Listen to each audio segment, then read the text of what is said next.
안녕하세요. 자, 오늘은 이제 인문과정, 기본과정이죠. 기본과정 두 번째 2주차 수업이 돼요. 자, 교재 37페이지. 37페이지를 보시면 필지가 나옵니다. 필지. 자, 그 부분 한번 설명해 드리는데, 자, 우리가 그 지난주에 이걸 했었죠. 국토교통부 장관. 국토교통부 장관은 모든 토지를 무엇을 해서 조사 또는 무엇을 한다? 측량을 하는 거죠. 이 조사 또는 측량을 해가지고 이것을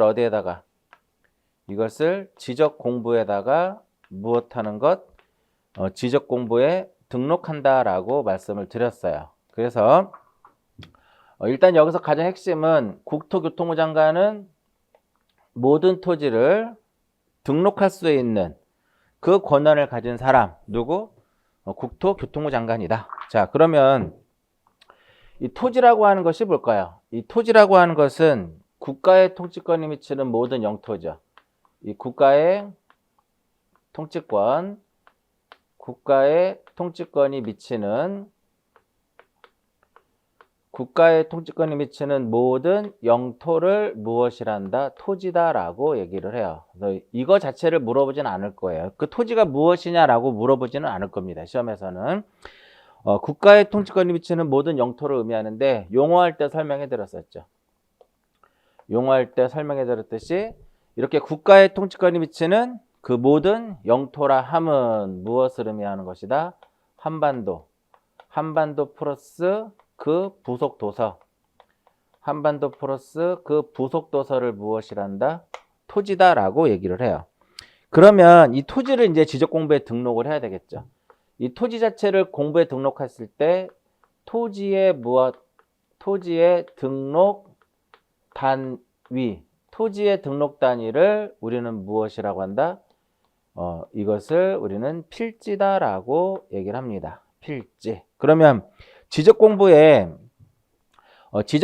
토지가 이게 등록이 됐을 때는 어떤 식으로 1필지 단위로 등록이 됩니다. 그래서 우리가 공간정보의 구축 및 관리 등에 관한 법률에 보게 되면 1필지로 정할 수 있는 기준이라고 명시되어 있어요. 그 요건이. 1필지로 정할 수 있는 기준이 4개로 딱 써 있습니다. 4개가 딱 써 있는데 그게 바로 뭐냐면은 첫 번째가 지번부여지역 안의 토지예요. 지번부여지역 안의 토지. 지번부여지역 안의 토지라고 하는 것은 결과적으로 지번부여지역이 어떻다라는 거예요. 지번부여지역이 동일하다라는 개념이죠. 지번부여지역 안의 토지라고 하는 것은 지번부여지역이 동일하다라고 얘기를 하겠고요. 지번부여지역 안의 토지로서 소유자와 집안이 연속이 돼야 되고요. 세 번째로 소유자도 어때야 된다? 소유자도 동일해야 될 것이고 그 다음에 용도가 동일해야 돼. 지목도 어때야 된다? 지목이 동일해야 된다. 이렇게 4개가 써 있습니다. 4개. 교재에 보시면 1필지로 정하는 기준해 가지고 그 3번에 1필지 성립 요건에 보시면은 따라서 지번부여지역 안의 토지로서 소유자와 용도, 그 법조문대로 볼까요? 용도가 동일하다라고 하는 것은 지목이 동일한 거죠. 이렇게 4개의 조건을 만족을 하게 되면 무엇을 할 수 있다? 1필지로 할 수 있다. 이렇게 이제 보는 거죠. 1필지로 할 수 있고 의 쪽에서는 필지란 두 번째 줄에 뭐라고 써 있어요? 토지의 등록 단위라고 써 있고 첫 줄에는 뭐가 써 있어요? 1필지로 정할 수 있는 기준이 써 있습니다. 그것만 보시고 2번하고 3번은 그냥 편하게 읽어보시면 됩니다. 시험에 그런 지문들은 안 나와요.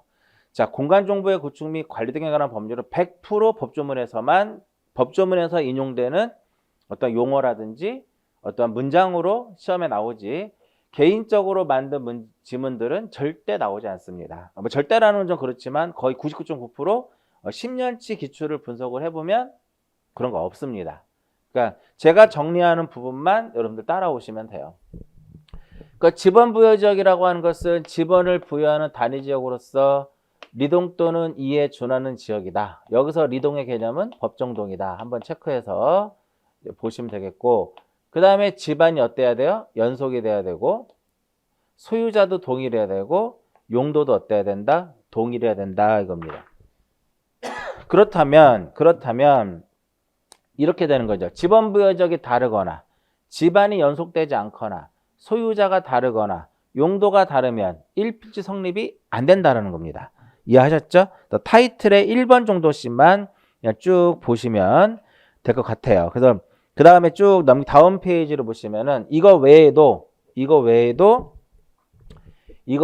축척이 동일해야 돼요. 축척이 동일해야 될 것이고, 그 다음에 등기 여부도 축척이 동일하고 등기 여부도 어때야 된다? 등기 여부도 일치해야 된다 이겁니다. 축척이 동일하지 않으면 어떤 문제가 발생을 하냐면은 어떠한 화곡동이라고 하는 지번부여적이 이렇게 존재하는데 요 필지는 축척이 600분의 1이고 600분의 1로 제도가 됐고 등록이 됐고요. 근데 오른쪽에 있는 필지는 만약에 1200분의 1로 등록이 됐다면 이 두 개의 필지는 하나의 필지로 할 수가 없어요. 합병이 불가능한 거죠. 축척이 다르기 때문에. 그래서 이렇게 결과적으로 축척이 다르니까 합병할 수 없죠. 그래서 합병을 할 수 없으니까 결국은 합병을 하기 위해서 우리가 무엇을 바꿀 수 있냐면은 합병을 하기 위해서 축척을 무엇할 수 있다? 축척을 변경할 수 있더라 이겁니다. 이럴 때는 별도의 시도지사의 승인을 거치지 않는다라는 거죠. 잠깐 체크해서 이제 보시면 되겠고요. 근데 교재에는 써 있지 않지만 이건 나중에 축척 변경에서 나올 겁니다. 일단 축척이 동일하지 않으면 1필지가 안 되고요. 등기 여부가 어때야 된다? 등기 여부가 일치해야 된다 이겁니다. 그러니까 이런 거예요. 우리 끼리끼리 좋아하잖아. 끼리끼리는 합칠 수 있다 이겁니다. 즉 등기된 토지하고 등기된 토지는 한 필지 성립이 돼요. 등기 여부가 일치하니까. 등기 안 된 것과 등기 안 된 것도 한 필지 성립이 됩니다. 왜? 여부가 일치하잖아요. 미등기 토지, 미등기 토지다 이겁니다. 그런데 등기된 토지와 미등기 토지는 한 필지 성립이 안 됩니다. 왜? 등기 여부가 지금 일치하지 않기 때문에 그렇다 이렇게 보시면 돼요. 간략하게만 기억하시면 돼요. 세부적인 내용 나오지 않습니다. 세부적인 내용 나오지 않으니까 제가 지금 설명한 것 외에는 그냥 읽어보시면 돼요. 한번 읽어보시면 될 것 같고요. 자, 그러면 여기서 지번부여적도 동일하고 집안도 연속되고 소유자도 동일한데 용도가 달라요. 1필지 성립 요건에 예외 규정이 있는데 일명 우리가 이것을 양입지다 이렇게 표현합니다. 이것을 일명 양입지다라고 하는데 한번 볼게요.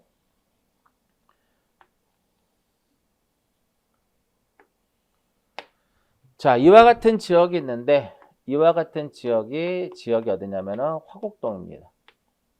화곡동이라고 하는 지역이 존재를 해요. 화곡동이라고 하는 지역이 존재하는데 여기에 몇 필지가 있냐면 두 필지가 이렇게 있습니다. 여기에 두 필지가 이렇게 존재하는데 여기는 지목이 과수원이에요. 여기는 지목이 과수원이고 여기는 지목이 유지입니다.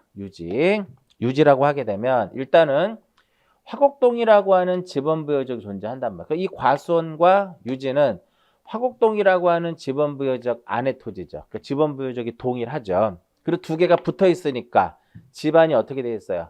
집안이 연속되어 있죠.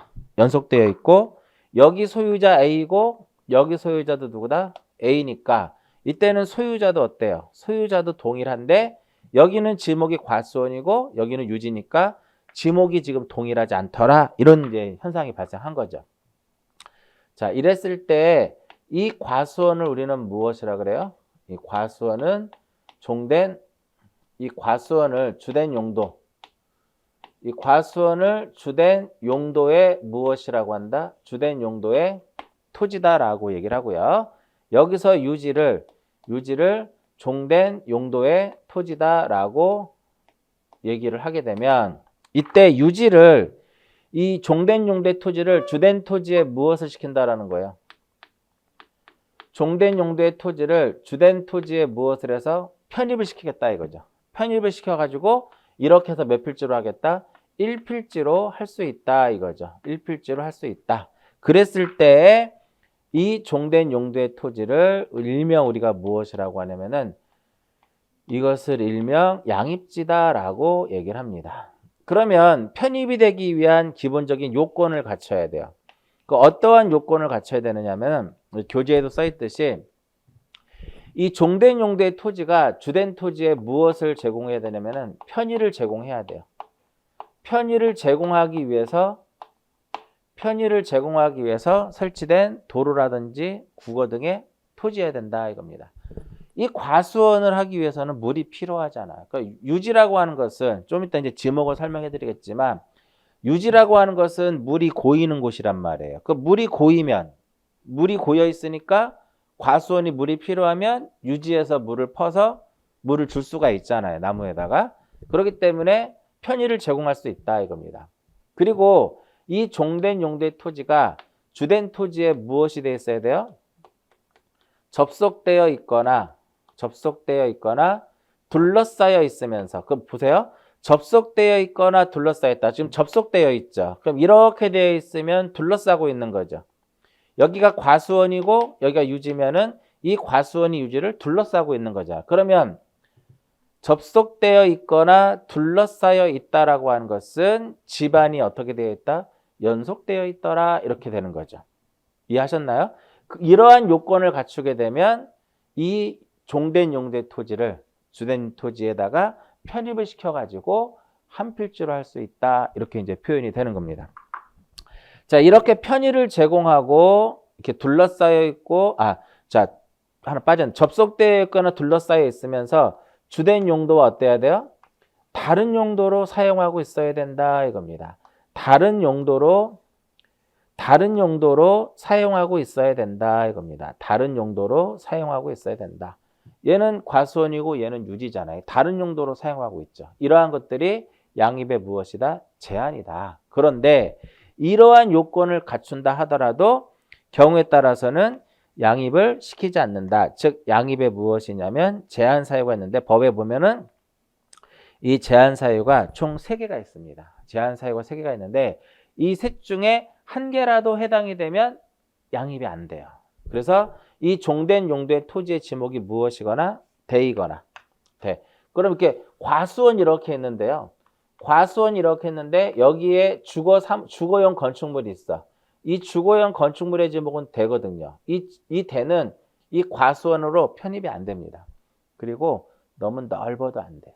면적이 좀 크면 안 되는데 우리 보통 100평 정도 생각하시면 돼요. 즉 평으로 따지지 않고 330제곱미터를 무엇하게 되면 330제곱미터를 초과했을 때도 역시 무엇이 안 된다? 양입이 안 되고요. 그리고 종된 용도의 토지의 면적이 주된 토지의 면적의 몇 퍼센트를 초과하게 되면 10%를 초과를 하게 되면 역시 양입이 될 수 없더라 이렇게 되는 겁니다. 이 셋 중에 하나라도 해당이 되면 안 됩니다. 얘는 첫 번째 얘는 왜 안 돼요? 종된 용도의 토지의 지목이 대이기 때문에 양입이 안 되고요. 그 다음에 두 번째 과수원이 있는데 과수원의 면적이 10,000제곱미터예요. 10,000제곱미터인데 여기에 유지가 있어요. 유지가 있는데 유지의 면적이 400제곱미터입니다. 그러면은 얘는 유지는 과수원에 편입이 안 됩니다. 왜 안 될까요? 330을 무엇했기 때문에 330을 초과했기 때문에 양입이 안 됩니다. 이해하셨나요? 330을 초과했기 때문에 양입이 여기 뭐 만이라고 하지 10만이라고 할까요? 330을 초과했기 때문에 안 되는 거고요. 마지막으로 하나 과수원의 면적이 10,000제곱미터인데 유지의 면적이 100일이에요. 1000일이라고 할까? 1000일이 만에 1000일이면 10%를 어떻게 한 거야? 10%를 무엇한 것이다? 초과한 거죠. 그렇기 때문에 얘는 10%를 초과했기 때문에 양입이 안 되는 겁니다. 그래서 종된 용도의 토지 지목이 대이거나 330을 초과하거나 종된 토지의 면적이 그 다음에 종된 토지의 면적이 주된 토지의 면적의 10%를 초과했을 경우에는 무엇을 할 수 없다? 양입을 할 수 없다. 이해하셨나요? 이런 것들 이제 시험에 간혹가다 한 번씩 출제가 되고 있어요. 그래서 교재 39페이지에 그 위에 보시면은 양립의 요건과 그 다음에 제한 사유가 있죠. 제한 사유의 밑에 그림에 보시면 과수원의 면적은 3천인데 그 중간에 지목이 대가 있죠. 대는 양립이 안 되고요. 유지가 3천인데 310이니까 10%가 넘었으니까 안 되는 거고요. 세 번째로는 330을 초과했기 때문에 양립이 될 수 없더라 이겁니다. 자, 그래서 우리 교재에 37, 38, 39페이지 굉장히 세 페이지라고 하게 되면 여러분들 부담스러울 수 있잖아요. 맞죠? 세 페이지면 부담스러울 수 있지만 결국은 그 내용이 여기서부터 어디까지? 여기서부터 여기까지인 A4로 따졌을 때는 반 페이지도 되지 않는 그런 분량이에요. 제가 지금 설명한 내용만 여러분들이 이제 보시면 되겠고요. 그 다음에 이제 지번 쪽 한번 보게 되면 이 지번은 출제 빈도가 상당히 높습니다. 출제 빈도가 상당히 높은 부분인데 그래서 요거는 입문 과정에서 제가 이 지번 같은 경우는 입문 과정에서 자세하게 다 설명을 해드렸으니까 입문 과정에서 여러분들 꼭 한번 꼭 들어보세요. 나중에 이제 심화 쪽에서 다시 한번 설명을 드리긴 하겠지만 입문 과정에서 자세하게 설명해드렸으니까 보시는데 항상 지번을 공부할 때는 어떠한 도식화 시켜가지고 그림을 그려서 우리가 여러분들이 도회적인 방식에 의해서 지번을 공부하시면 될 것 같은데 일단 지번의 의 알아두셔야 되고요. 지번의 표기에 대한 거 알아두셔야 되고 그 다음에 토지 이동에 따른 토지가 이동이 됐을 때 어떻게 지번을 부여를 해야 될 것이냐. 그래서 토지 이동에 따른 지번 부여해 가지고 신규 등록과 등록 전환, 그 다음에 분할, 합병, 그 다음에 도시개발 사업 이렇게 했는데 이 도시개발 사업을 하게 되면 토지의 표시를 새로이 확정합니다. 그래서 이러한 것을 토지의 표시를 새로이 확정하기 때문에 이때 실시하는 측량을 지적 확정 측량이다라고 얘기를 해요. 그래서 동그라미 하나, 둘, 셋, 넷, 네 개에 대한 이 네 개에 대한 무엇을 공부한다? 원칙과 예외를 공부합니다. 가장 출제 빈도가 높습니다. 그 다음에 표기에 대해서도 출제 빈도가 상당히 높고요. 자, 그 다음에 이렇게 도시개발 사업 시행에 따른 지번부의 방식을 준용하는 것들이 있어요. 준용하는 것들이 있는데 그게 딱 세 가지입니다. 첫 번째 축척 변경. 축척을 변경할 때 준용하고요.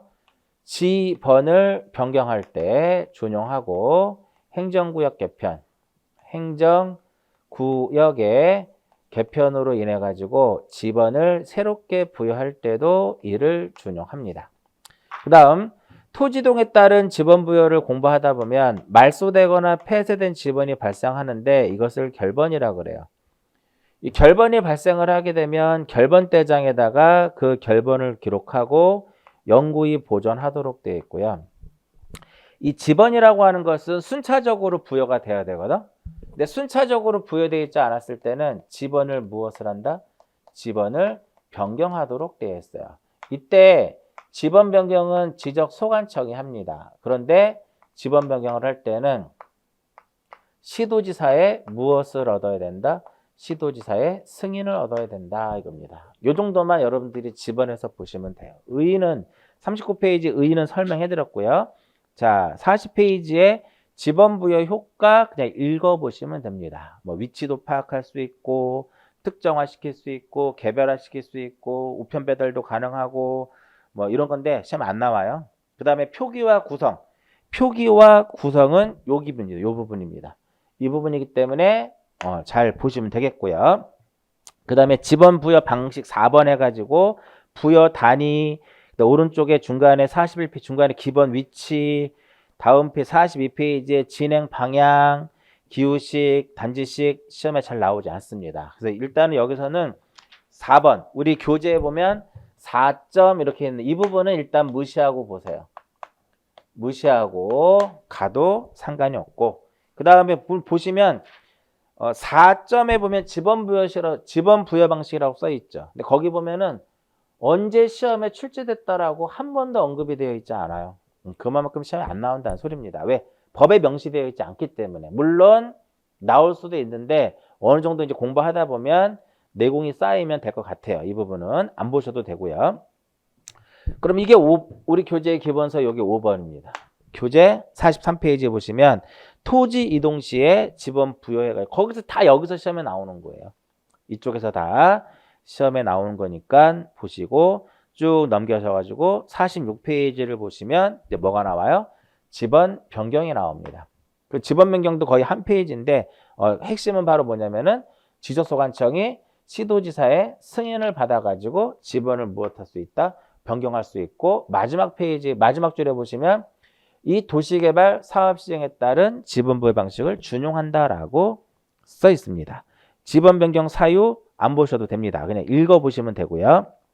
그 절차를 한번 잠깐 보게 되면, 그럼 소관청이 시도지사에게 지번을 변경해달라고 신청하겠죠. 그럼 뭘 제출해야 돼요? 승인 신청서에다가 지번 등 명세를 제출하게 됩니다. 승인 신청서에다가 지번 등 명세라는 것을 제출하도록 되어 있고요. 마지막 줄에 보시면 이 지번 변경도 토지의 이동이거든요. 토지가 이동이 되면 항상 우리는 무엇을 하도록 되어 있다? 등기를 촉탁하도록 되어 있다 이겁니다. 입문 과정에서 이 지번에 대해서 자세하게 제가 설명을 다 해드렸으니까 꼭 입문 과정에서 지번 찾아가지고 꼭 기억을 좀 하셔야 될 것 같아요.